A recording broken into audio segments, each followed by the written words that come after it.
I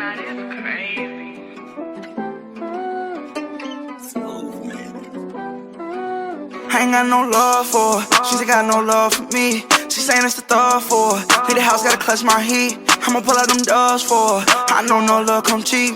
They left my heart sore, pray the Lord my soul to keep. I came from the bottom, I got it from under. She fuck with a boss, she can fuck with no runner. No time to be lost, so I hit it and I double. My mind on the night, ain't got no time to love her. I pay the cost, they gon' slide if it's trouble. I say it's loud, they pull up on the double. I know some shooters, I stay with a couple. They play with my name of the game and it's fuck. Frostbite with a young nigga neck on. Get a bad little bitch, me the sex on. I'm on the check, got some folks I gotta check on. And my pocket started looking like a press on.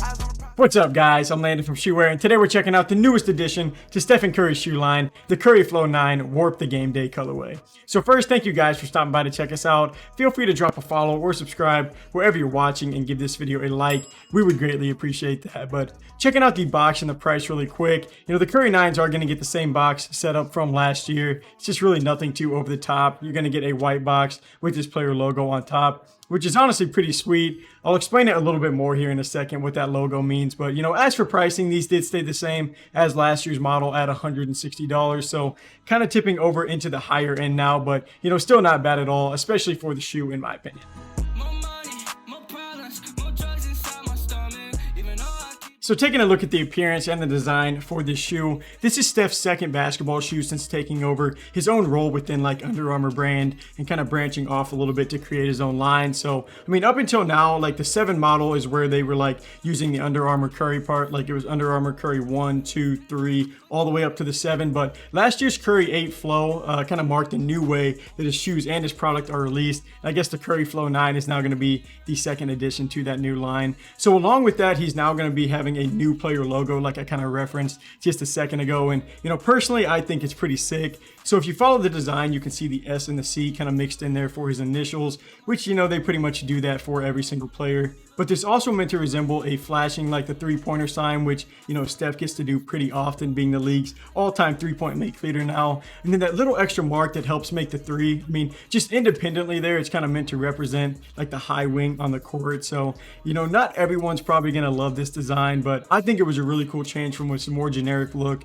with the Under Armour before. I mean, just the S and the C, it was kind of like a razor blade kind of look. It wasn't bad. It was more similar to what a lot of other people do, but I think this fits him a little bit better. But, you know, after all of that, let's finally get into the shoe itself. So there definitely were some noticeable changes made to this year's design. The tongue is what caught my eye first. I mean, these sort of have like a patch with some Curry branding that honestly feels a little bit suede-like, and it does run pretty high up with even a pull tag on the tongue too. So it's a pretty unique look, but I actually kind of like it. So they did switch up the design on the upper two. You get more of like a crisscross or like a weave pattern that does look really clean. And then around the heel, you're going to get some lines that kind of going above the midsole, which is going to display pretty much like the only Under Armour branding that pops up on the shoe is going to be built into that midsole on the back side, just really faintly. And then I guess, you know, it is also going to show up on the outsole a little bit too. But, you know, honestly, I'm just a really big fan of what Under Armour has done and is currently doing with Curry and his shoe line. I mean, I think his shoes continue to look really solid. And then just in general, I think that like up to his point in his line, his shoes have like performed really well on the court too. So I know the Curry 8 was just a really solid basketball shoe. So now let's go ahead and check these out. So now looking at more of the materials and the performance side for these shoes, starting off with the cushioning, Under Armour put a lot of the same stuff into this year's model that they used from last year's Curry 8. So you're going to get that same UA flow foam designed to keep these really bouncy and lightweight. And that's definitely something that I have noticed from like these past few years in his line, is that they've gotten a lot more comfortable to play in and definitely a lot lighter. So initially it felt like the Curry 9s were going to be a little bit more stiff than last year's 8. But I mean, the more I play in these, they have started to loosen up just a little bit.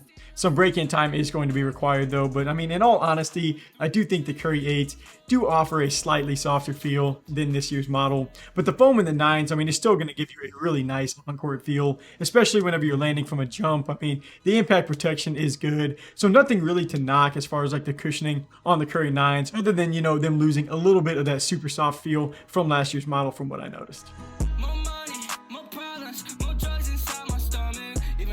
Now checking out the materials, we definitely have a different look to the upper and some different materials being used to match. So the Curry 9 is going to get a UA warp upper, which has technology meant to provide an enhanced comfort and control throughout all of your basketball movements. And along with that is going to be a breathable mesh tongue, allowing for some good ventilation on this model.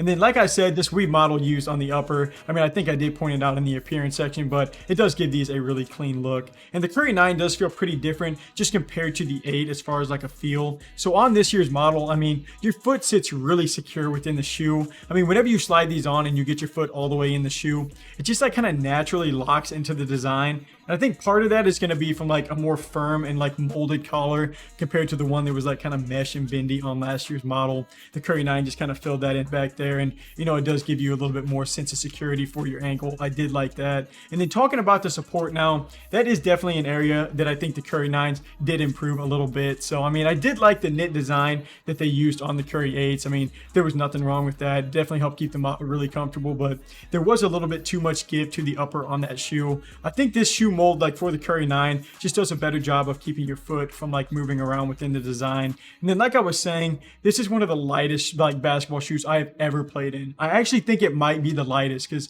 these only weigh 350 grams, or I think it's actually 348 grams for a size 10.5, which is like a little bit lighter than last year's Curry 8 even. So I mean, that's definitely an aspect that I like about this shoe. It's really nice. They give you really good freedom of movement. It almost feels like there's just nothing on your foot. So to maintain solid support on a shoe that has like a super light feel is just a major plus for me.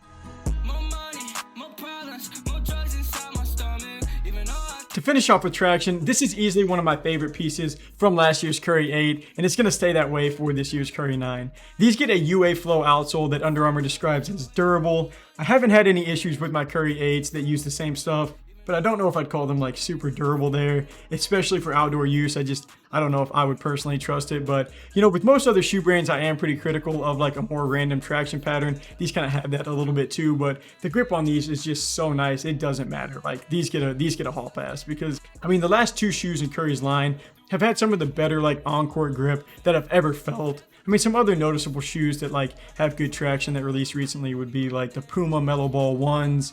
The KD14 was also nice. So I mean, I was just really glad to see that the stickiness kind of stayed there for this model. But to finish off with sizing, I did go true to size on these, and that fit perfect for me. The length is just about right. It's definitely going to be a pretty narrow shoe though, so if you have wider feet, you may just want to stay away from these, or you know, at least maybe consider going a half size up to be safe. But I mean, to wrap it up, I do remain a strong advocate for Curry shoe line because the Curry 9 just has you covered on all fronts with above average cushioning, great traction, solid support, and a shoe as light as a feather. So I mean, I am definitely a fan of these. So if you're interested in buying these shoes and you want to support our channel, we do have an affiliate link in the description that gives us a little commission that just goes back into reviewing more shoes. So feel free to check that out. But until next review, I'm Landon from Shoeware.